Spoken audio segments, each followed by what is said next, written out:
This video has two parts and we are going to start the first part. Hello guys, it's me again. Welcome back to the channel English with Farsha. In these two episodes, we're gonna talk about 21 most effective ways to improve your English speaking skills. And in this specific video, you are gonna watch 10 of them. So, without waste of time, if you're ready, just keep up with me and let's find it out! English is the world's lingua franca, a common language that people with different native languages use to communicate with one another. Before we get started, if you like this video, please hit the like button for me. You can leave me a comment below, and for the last but not the least, don't forget to hit the subscribe button. In fact, 96 countries use English to varying degrees. That means the more fluent you are in English, the more interesting, exciting, and insightful conversations you will have. And for the most part, you can boost your English speaking skills without having a classroom partner or taking stressful lessons. In this video, I will take you through 21, and in this specific video, 10 of them, of the best ways to improve your English speaking skills. I'm sure that you will find at least one tip here that you haven't tried before. Number 1. Learn new words and phrases every day. Before you learn things like improving your English pronunciation and accent, you'll want to have a good grasp of the words and phrases used in daily conversations. After all, it's easier to figure out which aspects of your pronunciation can be improved if you know which words you need to practice saying loud. Also, you can commit to learning more words every day as you practice your speaking skills. This allows you to kill two birds with one stone. Achieve two goals by doing one thing. You can set a goal for the number of new words you want to learn daily. For example, you can learn 3 new words or 10 every day. Even if you only have time to learn 1 new word per day, that will still be 365 new words a day, assuming you commit to your goal every day. You can take note of your target number using your phone or share it with a learning partner who can help you check your progress. Subscribe to an online dictionary's word of the day. Not sure which words you want to learn right now? You can look up English dictionaries online with the word of the day feature. Just sign up for the free subscription via email and you can get these words delivered to your inbox every day. Pick up new words all around you. Go to an English speaking area and listen discreetly to native conversations. Write down any words or phrases you don't understand and look them up later using your dictionary. Do the same with the English songs you hear on the radio. By learning new words in context, you will be able to remember them more easily and grow up your vocabulary more quickly. Learn words in phrases. For example, you refer to drinks as a glass of wine, a pint of beer, a cup of tea, a pot of coffee, and another one. Again, learning words in context works much better for recall. Learn related words. For example, the moon has 4 phases every month: crescent, gibbous, waxing, and waning. It's more efficient to learn all 4 words at the same time. Improve your pronunciation using authentic English audio and videos. Even if you know a lot of words, you won't be understand if you don't pronounce them correctly. That's wasting the time spent remembering words, right? So you need to hear or watch English words and phrases as they are pronounced by native speakers. Some places where you can do these are online dictionaries.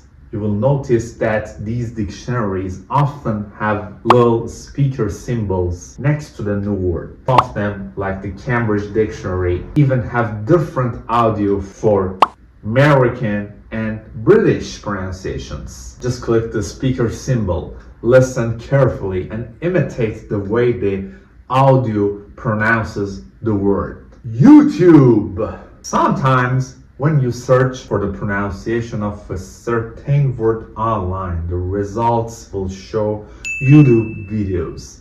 They often repeat the word slowly several times, which makes it easier for you to follow along. Podcasts like English pronunciation pod and American English pronunciation can teach you the many aspects of American English pronunciation.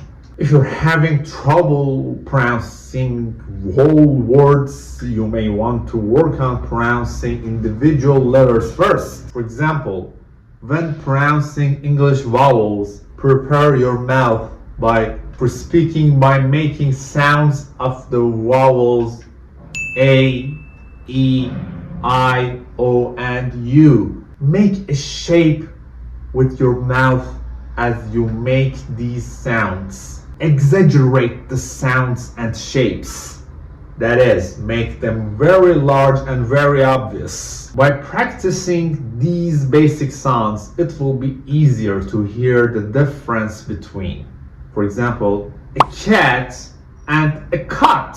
A cat can give you a cut, but a cut can never give you a cat. That's just silly. For consonant pronunciation, practice is a bit of trickier and will require an entire post on its own. Improvise conversations. Improvisation means making things up in the moment. Here are a few improvisation ideas you can do on your own. Choose an ordinary object, like a pen, and make up a story about it. Talk about how important it is to you and how it helped you find your long-lost sister or how to save your life. Be as creative as you want. Choose a letter of the alphabet and speak as long as you can while starting every sentence with this letter. Or start with the letter A and go through the alphabet as you speak. It's much harder than it sounds. Speak for 2 minutes. Set a timer to run for 2 minutes. Choose a random topic from places like conversation starters or prompts at writing exercises. Then speak about that topic for the full 2 minutes without giving yourself time to think about it.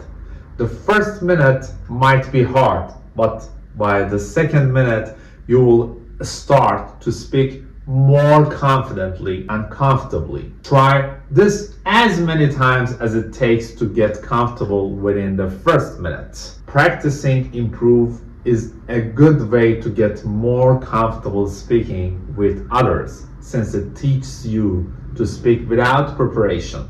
Use tongue twisters. Tongue twisters are phrases and sentences that are difficult to say quickly. They're designed to help you see how fast you can say them before your tongue gets confused. But saying them slowly works too.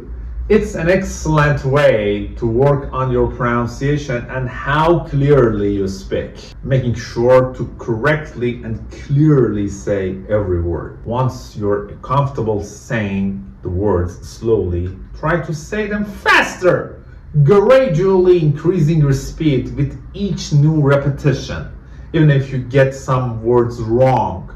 And believe me, Even native English speakers struggle with tongue twisters sometimes. You will at least have a good laugh about it. Learn the natural flow of English. Being able to say individual words correctly is great, but the secret to speaking English fluently lies in the flow of your sentences. Whenever you read a piece of poetry, listen to a melodic song, or watch a hilarious sitcom, pay attention to linking. Notice how native speakers link words together. This refers to joining two sounds, making a sound disappear, or changing a sound to make it flow better. Contractions. Contractions are shortened forms of two words. For example, I with am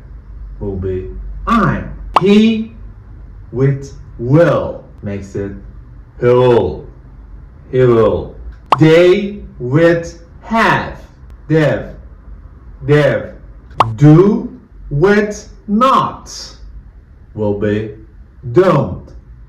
Don't. Stress. There are stressed syllables in a word and stressed words in a sentence. Rhythm. The rhythm is the overall result of stress, contractions, and linking. It's the ups and downs or the musical features of English.